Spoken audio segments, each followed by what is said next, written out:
behalf of the ACE-WIL Professional Development Committee, I am very pleased to be joined today by Alden Habacon.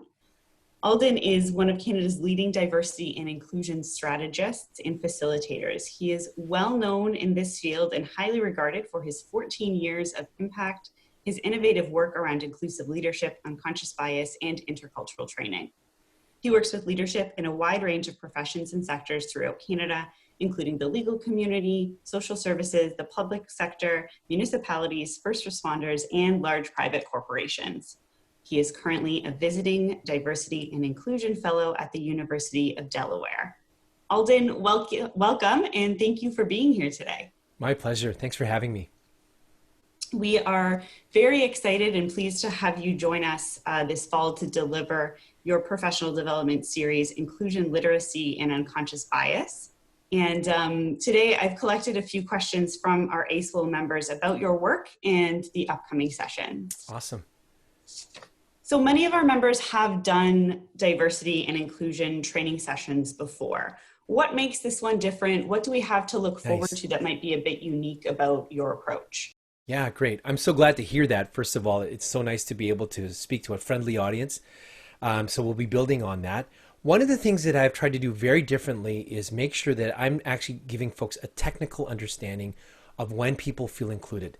What I found in the past is, there's sometimes a complaint of diversity and inclusion training is it's a bit warm and fuzzy. And what I'm really finding is that people are really appreciating like an almost engineering level understanding, like what is the actual algorithm to when people feel included, and tied to that, what are the different ways that we actually are referring to diversity? What do we mean by diversity? So I'm using this model of three-dimensional diversity, and I talk about all the three dimensions, how they're all connected, and how we actually grow them.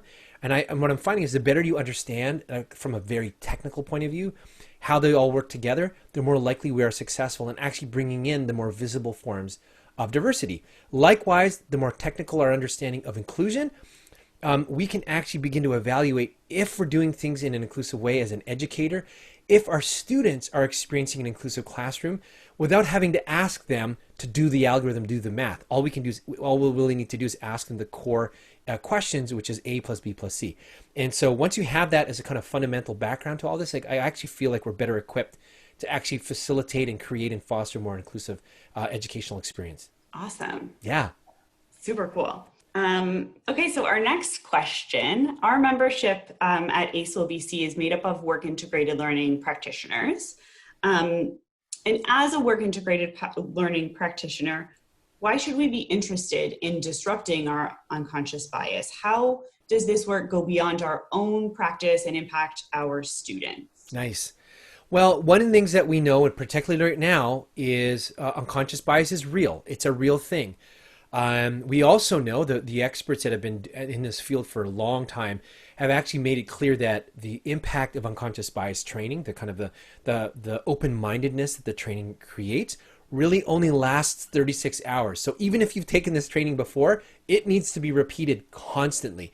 So if you think of our brains as being like rubber bands, when we do things like, we intentionally expose ourselves to the things that challenge our stereotypes, makes our brains a little stretchy, given 36 hours later, snaps right back. So we need to understand the dynamics, the science behind unconscious bias. I almost feel like we have to really get good at this. Like we don't have to be scholarly experts in this, but we really have to understand the dynamics. So I will cover a number of things around unconscious bias that I think are really going to be helpful. First of all, the brain science. So what we're actually up against, and I'll demonstrate how what we're actually seeing often is an optical illusion. It's not actually what's at play. And the better we understand that, the better we're able to communicate that to the employers, and as well equip the students to be able to be prepared to respond to that should that come up. I'll also talk a lot about when we're vulnerable to bias. So basically the idea there is if you understand the things that make you vulnerable to bias, we can remove those vulnerabilities structurally. It doesn't have to be all a matter of self-regulation. We can actually put things into place that force us to disrupt that bias and make us less vulnerable to bias. And then I'll cover different kinds of biases, the most common biases that we'll find in the workplace, 7 or 8 different sorts of bias. And I really encourage people to learn the names of these biases. So I've intentionally picked names that are easily found on the internet. That's not always the case. Like sometimes the names are proprietary by certain service providers. I want everyone to learn this. Like, take this knowledge, go build your own expertise in a couple of these biases and really start to normalize them. The more you learn and understand the language, the more likely you are to be able to call it out when you see it. And then lastly, I'll provide folks a sense of how do we disrupt these biases? How do we actually address them? That's great. That's super exciting. You've touched on how this training can impact our work with employers already.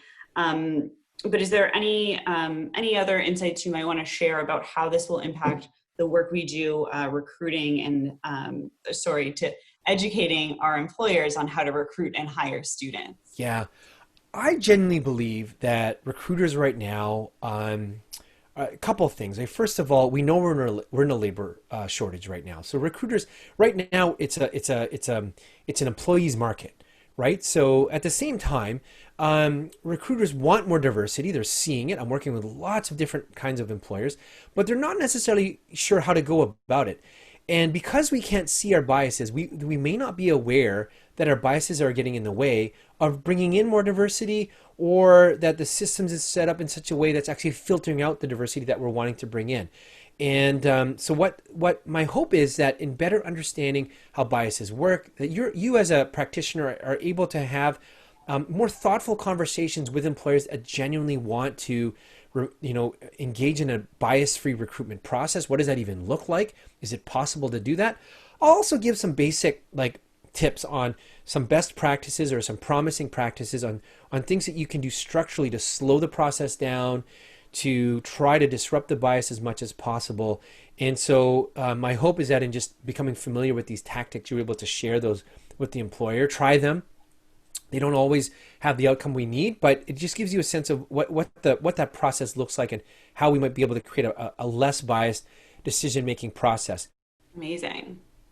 So we talked a lot about kind of the big concepts that we'll be covering and the themes that we'll be diving into in this training. But on the more logistical side of things, what can we expect in November with these sessions? Awesome. What are we committing to? So there's three core components to this. The first piece is the prerequisite to the content around unconscious bias, and that's what we're referring to as inclusion literacy. So in that session, in that particular module, we'll talk a little bit about what we actually mean by the diversity, the different dimensions of diversity, as I've mentioned already.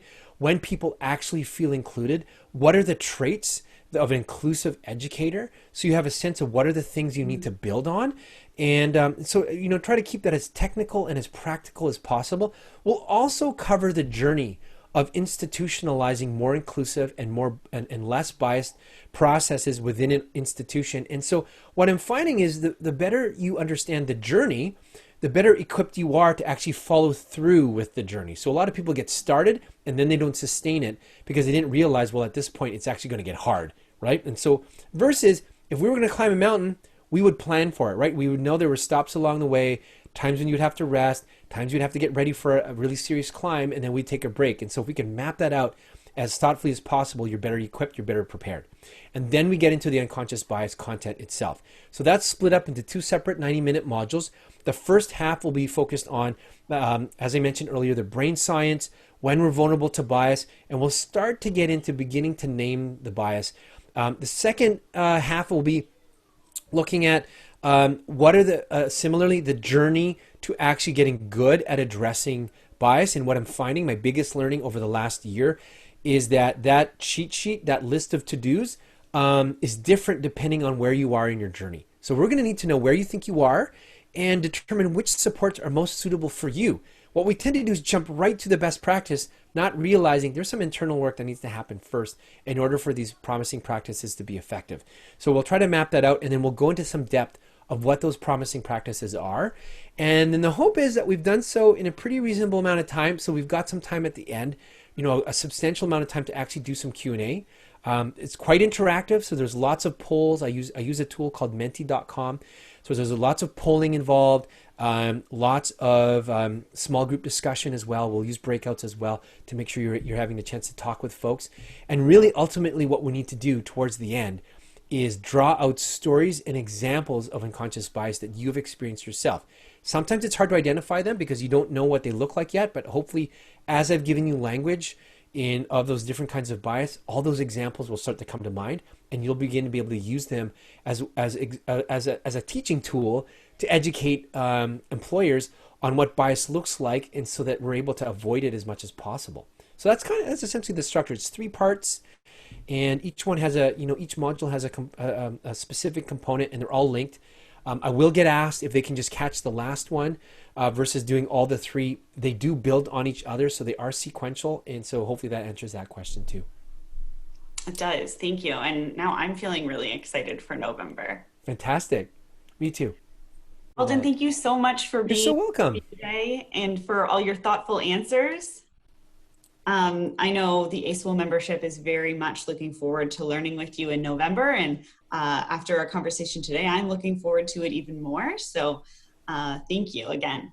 My pleasure. So looking forward to it. And if in anticipation of the workshop, if people are already starting to think about what biases they're seeing and thinking, bring that, and it'll be great to be able to share those stories. So looking forward to meeting everyone, and please take care. Thank you. If folks want to learn any more about you before the session, is there somewhere they can go to do that? Yeah, absolutely. They can just head to my website. It's just aldenhabacon.com, ALDENHABACON.com. And if they go through some of the tabs, you'll actually find stuff focused specifically on unconscious bias. And there's stuff there they can read and kind of get into, and some video they can watch as well if they're interested. So absolutely check it out. Amazing. Thank you. And we'll see you next month. See you. Bye now. Bye. Take care.